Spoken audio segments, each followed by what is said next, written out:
Hello everyone, आज के lecture के अंदर हम डिस्कस करने वाले हैं आपके एनसीईआरटी बुक का chapter number 3 pair of linear equation in two variables के मल्टीपल चॉइस क्वेश्चंस। ये पार्ट 1 लेक्चर होने वाला है मल्टीपल चॉइस क्वेश्चंस का चैप्टर नंबर 3 के। और भी पार्ट्स इसके अंदर क्या होने वाले आने वाले हैं। हमने हमारे चैनल के ऊपर pair of linear equation in two variable की जो कंसेप्ट आपके टर्म 1 एग्जाम के अंदर आने वाले वो क्या कर लिए हैं, कंप्लीट कर लिए। अब हम मल्टीपल चॉइस क्वेश्चंस देखेंगे। तो लेक्चर को स्टार्ट करते हैं। पहला क्वेश्चन है the pair of equations x plus 2y plus 1 equal to 0 and minus 3x minus 6y plus 1 equal to 0 have।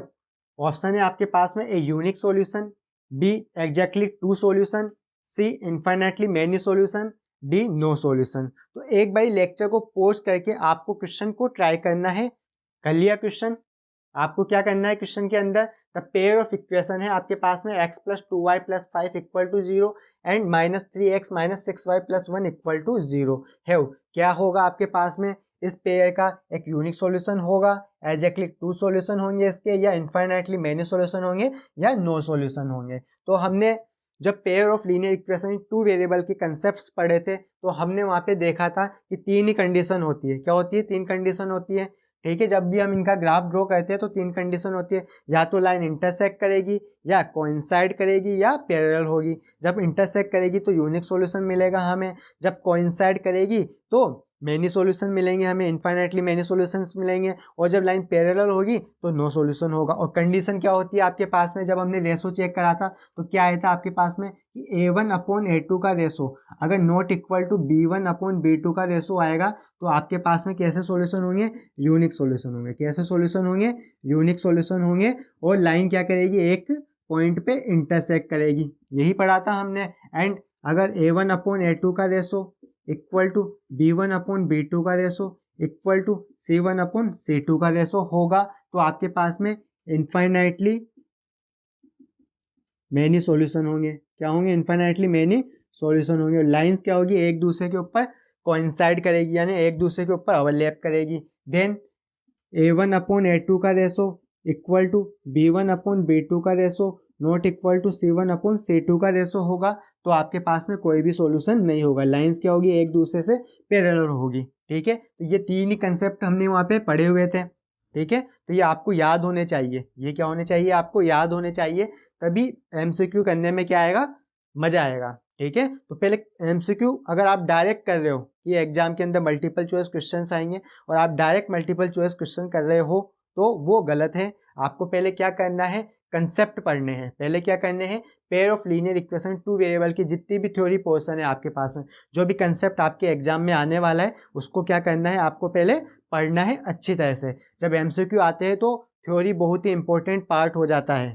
ठीक है, तो आपको सबसे पहले क्या करना होगा, pair of linear equation in two variables की थ्योरी आपको अच्छी तरह से, जो कंसेप्ट है वो अच्छी तरह से क्या करने पड़ेंगे, अपने दिमाग के अंदर बैठाने पड़ेंगे। उसके बाद आप मल्टीपल चॉइस क्वेश्चंस करोगे तो आपको क्या आएगा, आनंद आएगा, मजा आएगा आपको। ठीक है, तो ये कंसेप्ट आपको ध्यान में होना चाहिए। जब A1/A2 का रेशो अगर नॉट इक्वल टू B1/B2 का रेशो होगा, आपको जनरल फॉर्म तो पता होगी पेयर ऑफ लीनियर इक्वेशन की क्या होती है। General form A1x plus B1y plus C1 equal to 0 and A2x plus B2y plus C2 equal to 0। ठीक है, और कंडीशन क्या होती है इसके अंदर, A1 square plus B1 square not equal to 0 and A2 square plus B2 square not equal to 0। And ये सारे क्या होंगे आपके पास में, रियल नंबर्स होंगे। ठीक है, A1 B1 C1 A2 B2 C2 क्या होंगे, रियल नंबर्स होंगे। और इनका मतलब क्या है, A1 square plus B1 square not equal to 0 का, कि A1 एंड B1 की बोथ वैल्यू क्या नहीं हो सकती आपके पास में, 0 नहीं हो सकती। ठीक है, अगर ये 0 हो जाएगी तो आपकी वेरिएबल्स वाली टर्म्स क्या हो जाएगी, 0 हो जाएगी। तो ये आपके पास में टू वेरिएबल के अंदर इक्वेशन नहीं रहेगी। ठीक है, A2 और A2 square plus B2 square not equal to 0 का मतलब भी क्या होगा कि A2 एंड B2 की वैल्यू क्या नहीं होगी आपके पास में, बोथ 0 नहीं होगी। तो ये जनरल फॉर्म होती है आपके पास में pair of linear equation in two variables की। ठीक है, आप इस कंसेप्ट पे आते हैं कि A1/A2 का ratio not equal to B1 upon B2 का रेशो होगा तो यूनिक सॉल्यूशन होगा। एंड A1 अपॉन A2 का ratio equal to B1 upon B2 का ratio equal to C1 upon C2 का रेशो होगा तो इनफाइनाइटली मेनी सॉल्यूशन होगा। एंड A1 अपॉन A2 का ratio equal to B1 upon B2 का ratio not equal to C1 upon C2 का ratio होगा तो नो सॉल्यूशन होगा। ठीक है, तो ये कंसेप्ट आपको ध्यान में रखना है अच्छी तरह से। तो क्वेश्चन क्या था आपके पास में, द पेयर ऑफ इक्वेशन। ठीक है, आपको पेयर दे रखा है इक्वेशन का x plus 2y plus 5 equal to 0 and minus 3x minus 6y plus 1 equal to 0। तो आपको बताना है कि इस पेयर के क्या होंगे, यूनिक सॉल्यूशन होंगे या एग्जैक्टली टू सॉल्यूशन होगा या इनफाइनाइटली मेनी सॉल्यूशन होगा या नो सॉल्यूशन होगा। तो हम क्या कर लेंगे, रेशो चेक करके देख लेंगे। ठीक है, हम क्या कर लेंगे, रेशो चेक करके देख लेंगे, उससे हमें क्या हो जाएगा, पता चल जाएगा कि आपके पास में क्या होगा इसके अंदर। ठीक है, यूनिक सॉल्यूशन होगा, इनफाइनाइटली मेनी सॉल्यूशन होंगे या नो सॉल्यूशन होंगे। तो रेशो चेक कर लो इसके अंदर। ठीक है, तो A1 अपॉन A2 का रेशो देख रहे हैं, A1 अपॉन A2 का रेशो देखो, A1 की वैल्यू 1। ठीक है, A1 की वैल्यू 1 अपॉन A2 की वैल्यू -3, A2 की वैल्यू -3। B1 अपॉन B2 का रेशो देखो। ठीक है, B1 की वैल्यू क्या है 2 अपॉन इधर B2 की वैल्यू क्या है आपके पास में -6। ठीक है, -6 कैंसिल आउट हो गया तो क्या हो गया आपके पास में 1/3, 1/-3। ठीक है, C1 अपॉन C2 का रेशो देख लो, क्या है आपके पास में 5/1। ठीक है, तो यहाँ पे देखो आपके पास में A1 अपॉन A2 का रेशो आ रहा है 1/-3, क्या आ रहा है 1/-3 आ रहा है। B1 अपॉन B2 का रेशो भी आ रहा है 1/-3 आ रहा है, लेकिन C1 अपॉन C2 का रेशो आ रहा है 5। तो आपके पास में कौन सी कंडीशन आ रही है कि A1 अपॉन A2 का रेशो तो इक्वल है B1 अपॉन B2 के रेशो के, पर नॉट इक्वल आ रहा है C1 अपॉन C2 के। ठीक है, तो आपके पास में ये केस आ रहा है तो क्या होगा, आपके पास में कोई भी सॉल्यूशन नहीं होगा। तो इसका जो राइट आंसर होगा वो क्या होगा, डी होगा। इसका जो राइट आंसर होगा वो क्या होगा, डी होगा। तो आई होप आप सभी को ये क्वेश्चन समझ में आ गया होगा कि किस तरह से करना था। ठीक है, तो इसको नोट डाउन कर लो अपनी नोटबुक के अंदर, फिर हम और क्वेश्चंस देखते हैं। अगला क्वेश्चन देखो क्या है, if a pair of linear equation is consistent then the line will be parallel, always coincident, intersecting और कोइंसिडेंट, ऑलवेज इंटरसेक्टिंग। तो जल्दी से मुझे इसका आंसर कमेंट करके बताओ क्या होगा, पैरेलल होगा, ऑलवेज कोइंसिडेंट होगा, इंटरसेक्टिंग और कोइंसिडेंट होगा या ऑलवेज इंटरसेक्टिंग होगा। कर दिया सभी ने कमेंट। तो जब भी आपके पास में कंसिस्टेंट होता है तो लाइंस कैसी होती है आपके पास में, या तो इंटरसेक्ट कर रही होती है, या तो इंटरसेक्ट कर रही होती है एक पॉइंट पे, या फिर आपके पास में क्या होता है एक दूसरे के ऊपर कोइंसाइड होती है। क्या होती है, एक दूसरे के ऊपर कोइंसाइड होती है। ठीक है, तो दो ही केस होता है कंसिस्टेंट के केस के अंदर। एंड इनकंसिस्टेंट होता है तब क्या होता है आपके पास में लाइंस एक दूसरे से पैरेलल होती है। ठीक है, तो पैरेलल कब होगी आपके पास में, जब इनकंसिस्टेंट पेयर होगा।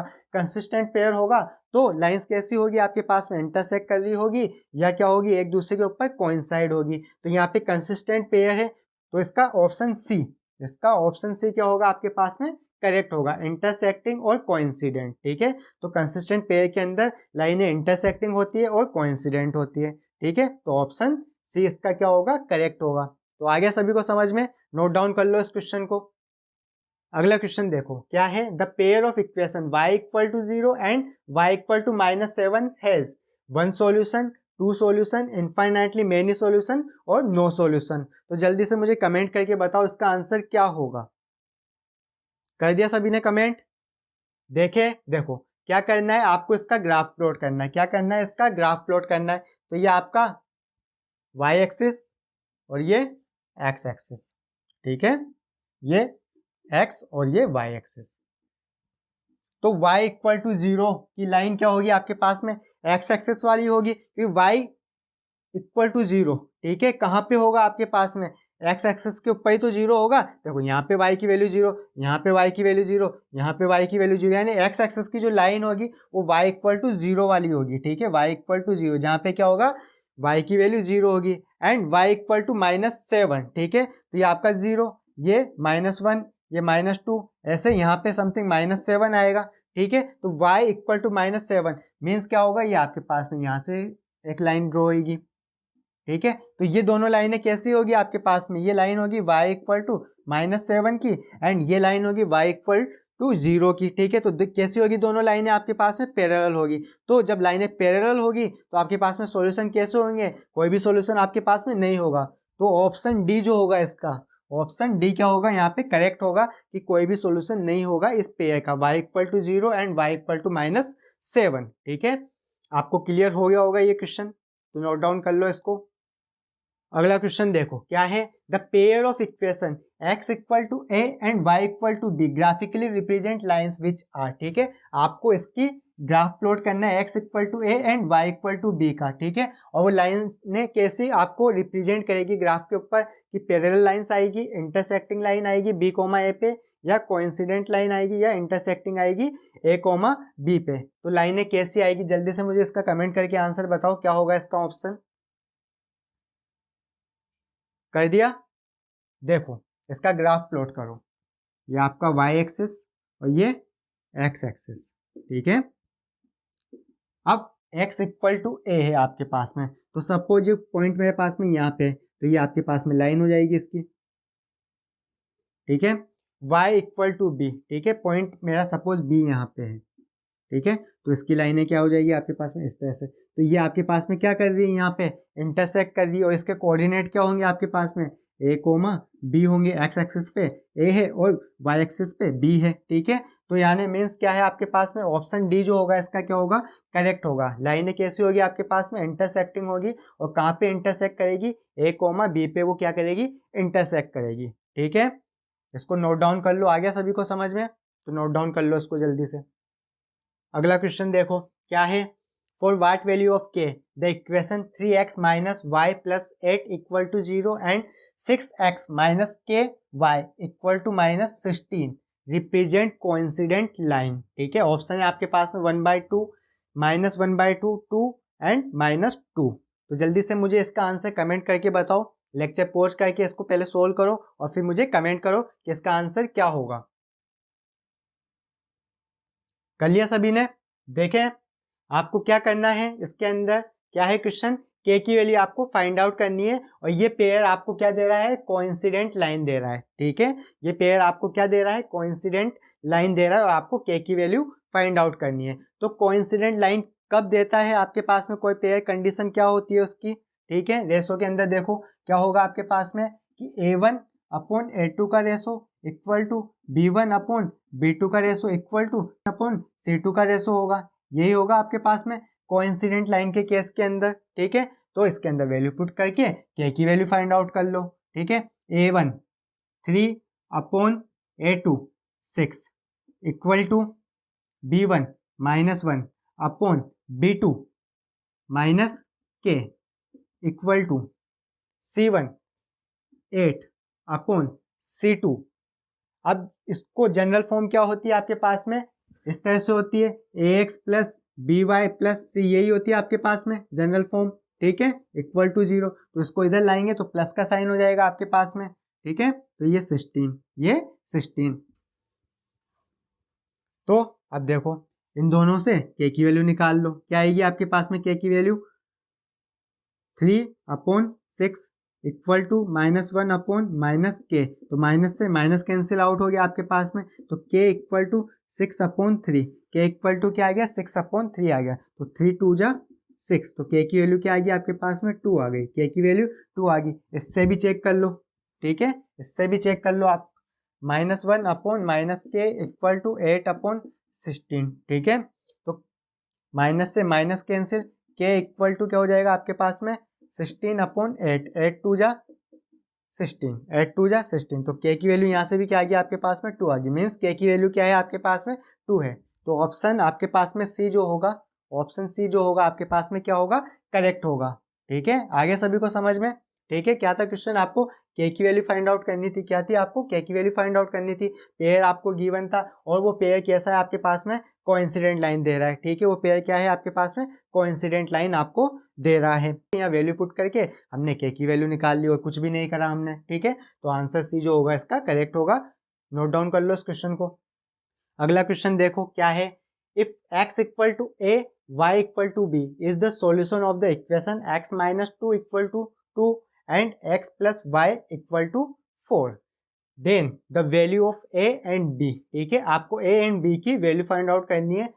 अगर x equal to a and y equal to b क्या है आपके पास में, इस इक्वेशन, ठीक है, इस पेयर ऑफ इक्वेशन के क्या है, सॉल्यूशन है, तो आपको ए एंड बी की वैल्यू क्या करनी है, आपको फाइंड आउट करनी है। क्या आएगा ऑप्शन आपके पास में 3 एंड 5, 5 एंड 3, 3 एंड 1, -1 एंड -3। तो जल्दी से मुझे कमेंट करके बताओ क्या होगा इसका आंसर। निकाल लिया सभी ने इसका आंसर, क्या आया देखें। तो अगर x equal to a and y equal to b इसके सॉल्यूशन होंगे पेयर के, ठीक है। पेयर क्या है आपके पास में, x minus y equal to 2 and x plus y equal to 4, ठीक है। तो x equal to a and y equal to b इसके सॉल्यूशन होंगे, तो ये क्या करेगा, इसको सेटिस्फाई करेगा, ठीक है। ये क्या करेगा, इसको सेटिस्फाई करेगा। तो यहाँ पे x की जगह a वैल्यू पुट कर दो और y की जगह b वैल्यू पुट कर दो, ठीक है। तो ये आपकी इक्वेशन नंबर 1 है और ये इक्वेशन नंबर 2 है, ठीक है। तो यहाँ पे x की जगह a वैल्यू पुट कर दो और y की जगह b की वैल्यू पुट कर दो, क्योंकि ये इसके सॉल्यूशन है तो इसको क्या करेंगे, सेटिस्फाई करेंगे, ठीक है। तो a minus b equal to 2 and a plus b equal to 4, ये आपकी इक्वेशन नंबर 3 और ये इक्वेशन नंबर 4। अब इसको सोल्व कर लो, ठीक है, एलिमिनेशन मेथड से। तो यहाँ से क्या आ जाएगी, आपके पास में b की वैल्यू आ जाएगी, ठीक है। एक वेरिएबल को एलिमिनेट कर दो, तो 3 और 4 को जब हम ऐड करेंगे, क्या करेंगे, ऐड करेंगे, तो माइनस बी और प्लस बी कैंसिल आउट हो गया। तो 2a equal to 6, a equal to कितना आ गया, 3 आ गया। a की वैल्यू क्या आ गई आपके पास में, 3 आ गई, ठीक है।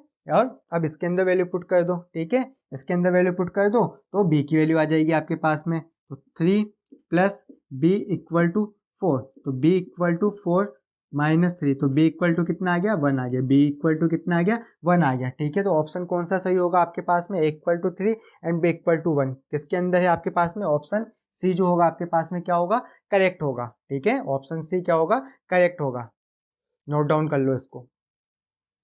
अगला क्वेश्चन देखो क्या है, one equation of a pair of dependent linear equation is -5x plus 7y equal to 2। The second equation can be, आपको सेकंड इक्वेशन आपको फाइंड आउट करनी है।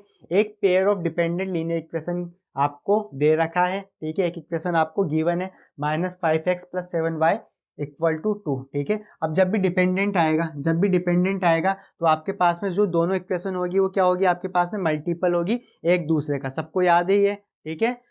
और आपके पास में रेशो क्या होता है उस केस के अंदर, a1 अपॉन a2 का ratio equal to b1 upon b2 का ratio equal to c1 upon c2 का रेशो होगा, ठीक है। तो जो ये रेशो देगा, ठीक है, जो पेयर आपको ये रेशो देगा तो वो क्या होगा आपके पास में, डिपेंडेंट एंड कंसिस्टेंट पेयर, ठीक है। वो कैसा पेयर होगा आपके पास में, डिपेंडेंट एंड कंसिस्टेंट पेयर होगा। और लाइन कैसे आएगी उसकी आपके पास में, ओवरलैप करती हुई आएगी, कैसी आएगी, ओवरलैप करती हुई आएगी, ठीक है। तो आप यहाँ पे डायरेक्ट चेक कर लो, ठीक है, यहाँ डायरेक्ट चेक कर लो रेशो को। तो आप अगर चाहो तो रेशो निकाल के चेक कर सकते हो, उसको लो और फिर इस इक्वेशन को लो, ठीक है, फिर उसको लो फिर इसको लो, फिर उसको लो फिर इसको लो, फिर उसको लो और फिर इसको लो, ऐसे तो बहुत टाइम लग जाएगा हमें, ठीक है। तो यहाँ आप डायरेक्टली चेक कर लो, ठीक है, ऑप्शन देख लो कि कौन सा सही होगा, ठीक है। तो यहाँ पे ऑप्शन के हमें अंदर हमें दिख रहा है कि ये इसको 2 से मल्टीप्लाई कर दो, इसको 2 से मल्टीप्लाई कर दो इक्वेशन को, तो क्या आ जाएगा आपके पास में, माइनस का 10x plus 14y equal to 4, ठीक है। 2 से मैंने क्या कर दिया, मल्टीप्लाई कर दिया इसको, तो ये आ गया -10x plus 14y minus 4 equal to 0। ये ऑप्शन के अंदर कौन सा है, देखो चेक करो, -10x प्लस 14y, ये भी नहीं है, ठीक है, ये तो है ही नहीं, प्लस प्लस है वहाँ पे, एंड -10x और ये -4, तो ये वाला भी नहीं है आपके पास में। तो ऑप्शन डी, ठीक है, अगर इसमें से हम माइनस कॉमन ले लेंगे तो ऑप्शन डी जो हो जाएगा वो क्या हो जाएगा आपके पास में, करेक्ट हो जाएगा। ऑप्शन डी जो क्या हो जाएगा आपके पास में यहाँ पे करेक्ट हो जाएगा, 10x minus 14y plus 4 equal to 0, ठीक है। तो जो सेकंड इक्वेशन है वो क्या है, 10x minus 14y plus 4 equal to 0, ठीक है। आगे सभी को समझ में, ठीक है। यानी डिपेंडेंट है आपके पास में, या क्या लिखा हुआ आ रहा है, डिपेंडेंट पेयर लिखा हुआ आ रहा है, तो मीन्स क्या होगा आपके पास में, इक्वेशन एक दूसरे की मल्टीपल होगी, ठीक है। इक्वेशन क्या होगी, एक दूसरे की मल्टीपल होगी, ठीक है। या तो आप रेशो को चेक कर लो, ठीक है, इतना टाइम होता नहीं है एमसीक्यू के अंदर, तो हमने क्या किया यहाँ पे डायरेक्टली ऑप्शन चेक कर लिया, ठीक है। तो यहाँ से जो ऑप्शन जो सही आ रहा है हमारे पास में क्या आ रहा है, 10x minus 14y plus 4 equal to 0, यानी ऑप्शन डी जो आ रहा है वो क्या आ रहा है, करेक्ट आ रहा है, ठीक है। आगे सभी को समझ में, नोट डाउन कर लो इस क्वेश्चन को, कर लिया इसको नोट डाउन। तो आज का सेशन यहीं पे क्या होता है, कंप्लीट होता है आज के लेक्चर के अंदर, ठीक है। एमसीक्यू के पार्ट 1 के अंदर हमने कोई भी वर्ड प्रॉब्लम से रिलेटेड एमसीक्यू क्वेश्चंस नहीं किए हैं, जो हम पार्ट 2 के अंदर करेंगे। ठीक है, वो हम क्या करेंगे, पार्ट 2 के अंदर करेंगे। अगर आप चैनल पे नए हो और आपने चैनल को सब्सक्राइब नहीं किया है तो चैनल को क्या करना है, सब्सक्राइब करना है और साथ में बेल आइकन को प्रेस करना है। और लेक्चर अच्छा लगा है तो लेक्चर को लाइक करना है और अपने दोस्तों के साथ में क्या करना है, क्लासमेट्स के साथ में लेक्चर को शेयर करना है।